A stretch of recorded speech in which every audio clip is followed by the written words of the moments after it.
Assalamualaikum warahmatullahi wabarakatuh. Selamat pagi anak-anakku, siswa-siswi SMP Budi Utomo kelas 7. Kali ini kita akan memulai pembelajaran pada semester 2 untuk pelajaran IPS dengan saya Ustazah Ulfa Aulia Febriana. Kita sudah satu semester kemarin melalui pembelajaran IPS secara daring, dan untuk bulan ini kita juga masih daring. Semoga anak-anakku semuanya tetap bersemangat dan antusias dalam mengikuti pembelajaran ya.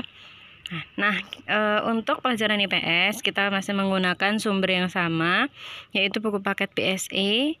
Sampulnya seperti ini, yang seperti kalian gunakan kemarin.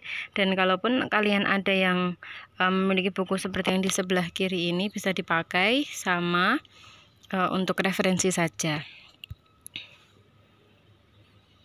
Nah, kita akan melanjutkan materi bab 3, yaitu aktivitas manusia dalam memenuhi kebutuhan. Nah, kita sebagai manusia itu pasti memiliki kebutuhan, atau kita bisa hidup di dunia ini, kita butuh yang namanya makan, minum, tidur, oksigen, dan lain-lain. Pasti manusia itu memiliki kebutuhan yang sangat banyak. Nah, pada kesempatan kali ini kita akan belajar bagaimana manusia itu memenuhi kebutuhan, dan juga ternyata dalam memenuhi kebutuhan itu manusia bergantung pada barang yang ada di alam, dan juga barang-barang yang bisa diciptakan oleh manusia itu sendiri. Nah, yang akan kita pelajari adalah apabila barang yang ada di dunia ini, yang ada di muka bumi ini, kemudian tidak mencukupi kebutuhan kita, maka terjadilah sebuah kelangkaan. Kita akan belajar tentang kelangkaan dan kebutuhan manusia. Nah, kebutuhan adalah segala sesuatu yang perlu dipenuhi oleh manusia.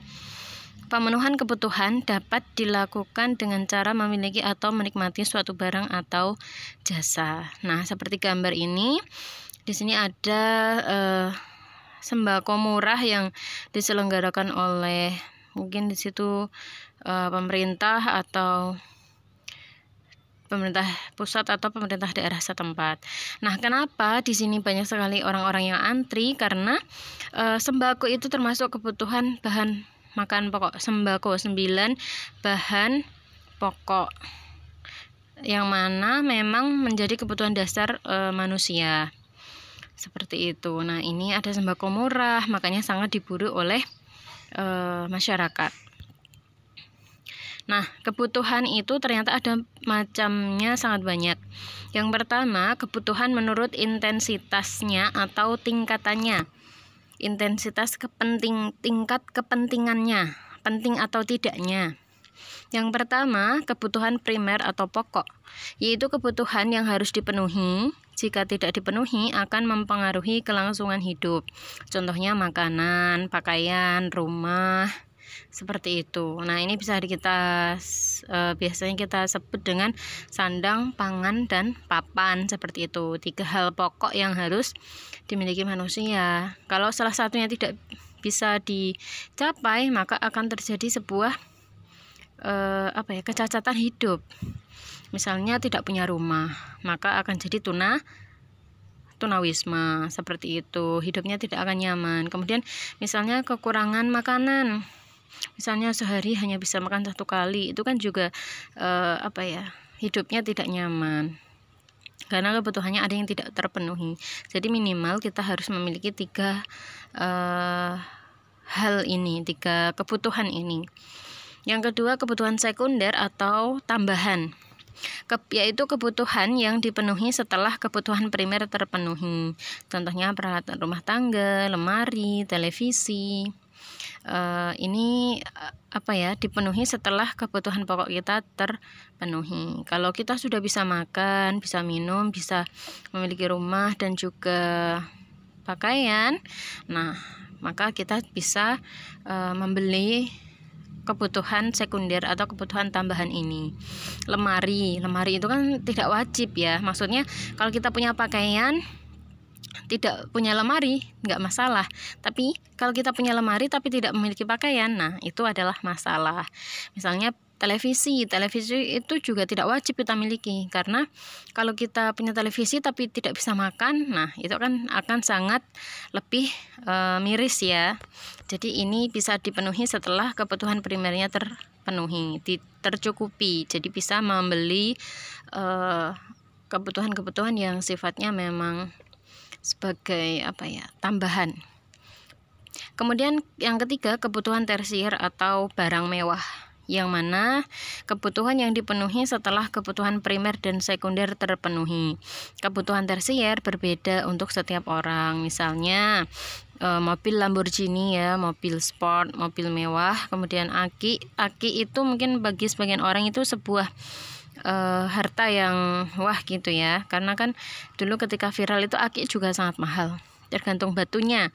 Kemudian traveling, mungkin traveling itu bagi sebagian orang itu adalah tersier, mewah, atau sebagian orang itu ya sudah biasa, mungkin memang sudah kaya jadi hidupnya hanya untuk traveling. Nah itu jadi kebutuhan tersier itu tergantung tingkat kemampuan ekonomi tiap orang. Jadi tiap orang itu juga berbeda kebutuhan tersiernya. Tapi yang pasti kebutuhan tersier ini memang apabila kebutuhan primer dan sekunder sudah terpenuhi. Nah sifatnya mungkin seperti hanya untuk kesenangan, hobi, seperti itu. Kemudian kebutuhan menurut sifatnya.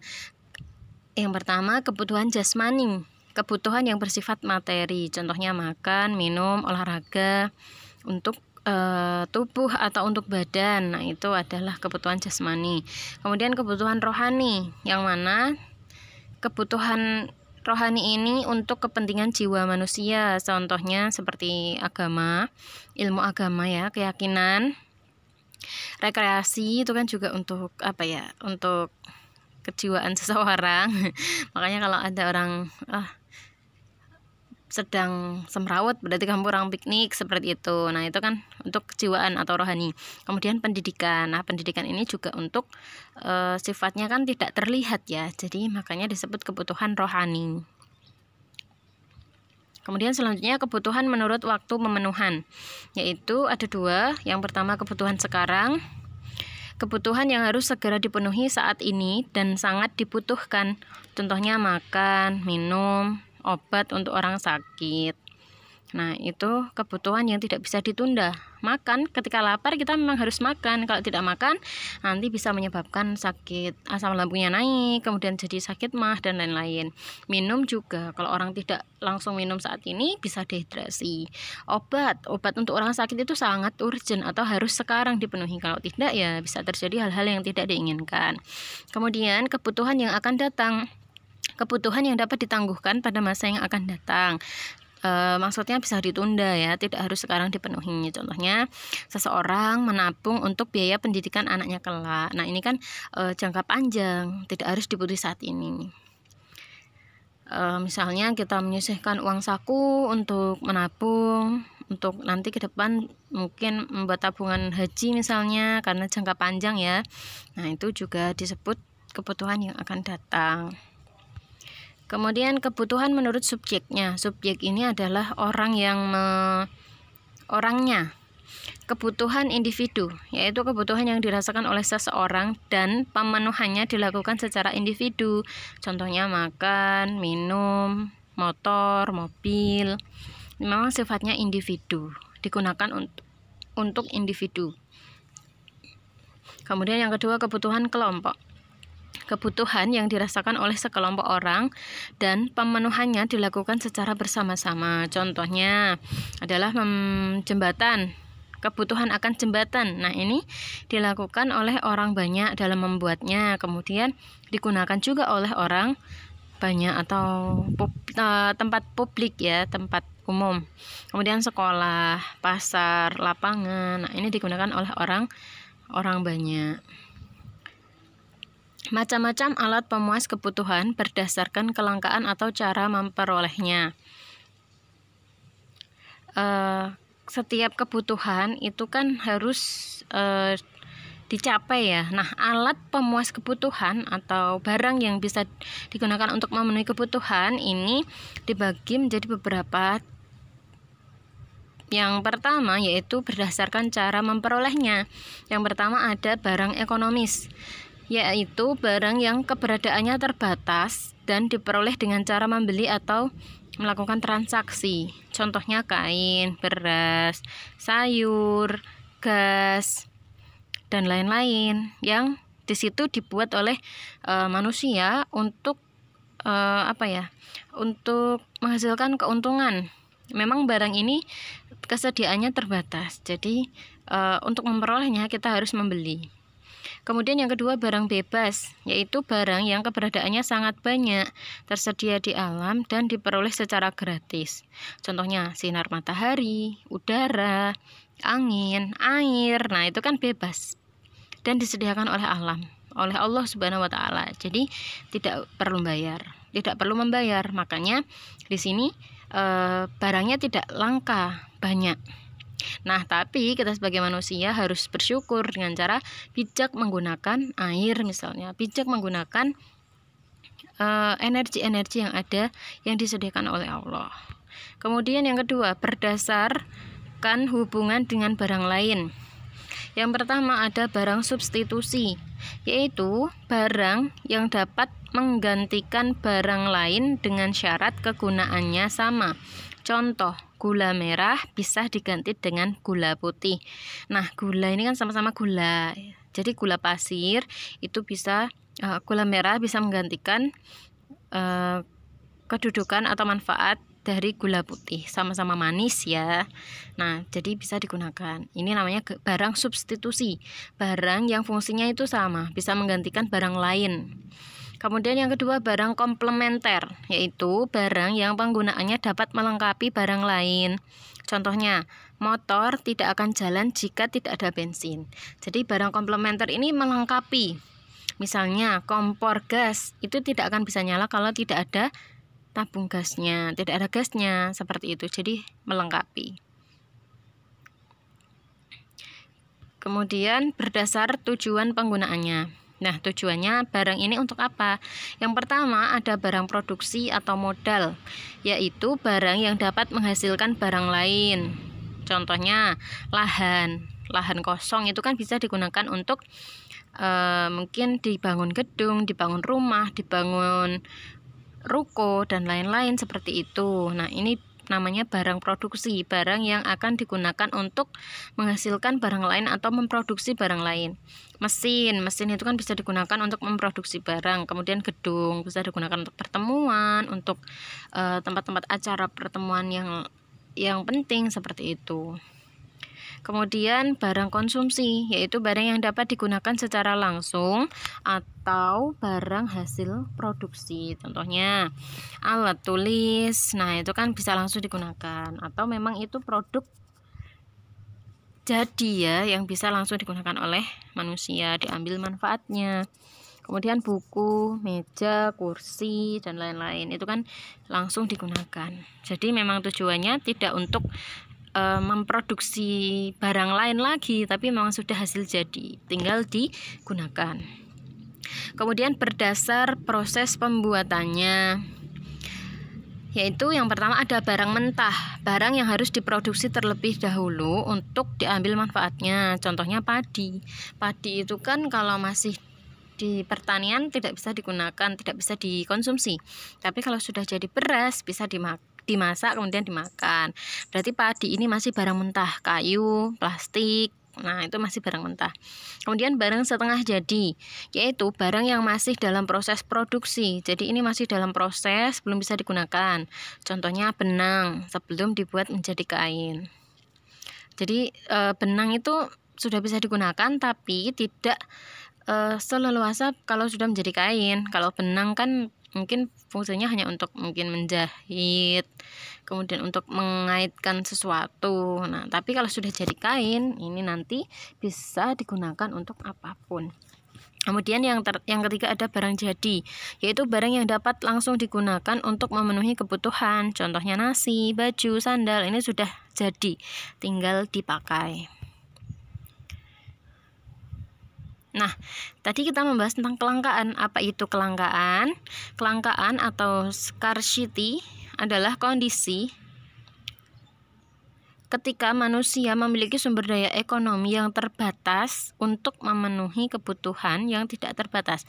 Jadi, hakikatnya kebutuhan manusia itu tidak terbatas. Manusia itu akan selalu ingin, dan ingin atau membutuhkan sesuatu. Tapi kenyataannya kondisi manusia ini dalam hal sumber daya ekonomi ini terbatas. Jadi ketika kita memiliki kemampuan yang terbatas sedangkan keinginan kita masih banyak, maka itu disebut kelangkaan. Contohnya ini ada solar habis. Nah, kebutuhannya itu orang yang membutuhkan banyak, tapi ternyata stoknya itu sedikit, maka terjadilah kelangkaan karena tidak terpenuhi kebutuhan sebagian orang. Kelangkaan adalah ketidakseimbangan antara kebutuhan dan alat pemuas kebutuhan. Alat pemuas kebutuhannya apa? Ya ini contohnya orang-orang antri gas tabung 3 kilo, gas hijau. Nah itu karena yang membutuhkan banyak sedangkan stok gasnya terbatas. Kemudian ada contohnya mengantri zaman dulu itu masih minyak tanah untuk kompor yang manual. Kalau sekarang sudah berganti menjadi gas. Nah itu kan salah satu akibat dari keterbatasan minyak tanah sehingga dialihkan ke gas. Ternyata gas juga stoknya sedikit. Maka ada penemuan lagi yang digunakan karena adanya kelangkaan untuk memenuhi kebutuhan manusia yang tidak terbatas. Kemudian ada antri air bersih, ini di daerah pedalaman ya. Kemudian ada contohnya premium habis. Nah itu kan berarti sumber daya yang tersedia di alam itu kan ada yang terbatas dan ada yang tidak terbatas. Nah seperti gas premium ini sangat terbatas sedangkan kebutuhan manusia ini banyak. Nah kelangkaan dan kebutuhan manusia yang tidak seimbang tadi bisa kita atasi dengan yaitu beberapa cara untuk mengatasi masalah kelangkaan sumber daya alam, yaitu efisien dalam menggunakan sumber daya. Efisien itu apa? Hemat. Nah, kalau kita tahu sumber daya alam itu terbatas, kita harus hemat dan bijak dalam menggunakannya supaya tidak kehabisan. Kemudian 2, menggunakan sumber daya secara bijak. Yang ketiga, menggunakan teknologi dalam proses produksi. Yang keempat, menjaga kelestarian sumber daya alam. Nah, sangat penting bagi kita untuk bisa hemat, efisien, dan bijak dalam menggunakan sumber daya alam. Karena apabila terjadi kelangkaan, kita akan kerepotan. Dan kita harus berinovasi, menemukan alternatif lain. Mungkin misalnya kalau gas habis kita bisa menggunakan biogas yang mana itu bisa diciptakan ya kan. Biogas itu dari kotoran hewan kemudian diproses kemudian bisa disalurkan ke rumah-rumah seperti itu. Nah itu kan gratis, kita hanya perlu alatnya saja. Nah itu misalnya solusi atau alternatif apabila gas habis dan lain-lain. Nah, selain itu kita juga harus membuat skala prioritas dalam memenuhi kebutuhan kita yang tidak terbatas ini. Apa itu skala prioritas? Nah, skala prioritas kebutuhan adalah daftar tentang berbagai macam kebutuhan hidup disusun berdasarkan kepentingannya. Dari yang paling dibutuhkan atau sangat mendesak dapat ditunda pemenuhannya hingga yang tidak perlu dipenuhi. Jadi dalam skala prioritas ini ada 3 aspek penting. Yang paling mendesak dan paling dibutuhkan, kemudian yang kedua yang dibutuhkan tapi dapat ditunda, dan yang ketiga adalah yang mungkin kita butuhkan tapi tidak perlu dipenuhi. Seperti itu. Jadi ini untuk acuan kita, mana yang paling perlu ya, mana yang paling penting untuk segera kita penuhi dan mana yang bisa ditunda. Nah, untuk materi kita cukup sampai di sini. Untuk tindakan ekonomi akan kita lanjutkan pada pertemuan berikutnya. Nah, tugasnya anak-anakku, kalian amal sholih membuat skala prioritas tentang kebutuhan kalian bagi anak-anakku yang di rumah, kalian membuat skala prioritas kebutuhan kalian dari bangun tidur sampai mau tidur lagi selama 1 hari. Yang masih di rumah, kalian membuat apa yang kalian butuhkan selama di rumah, skala prioritas yang harus dipenuhi dari bangun tidur sampai mau tidur lagi di rumah. Bagi yang sudah kembali ke pondok, kalian membuat selama kalian beraktivitas di pondok.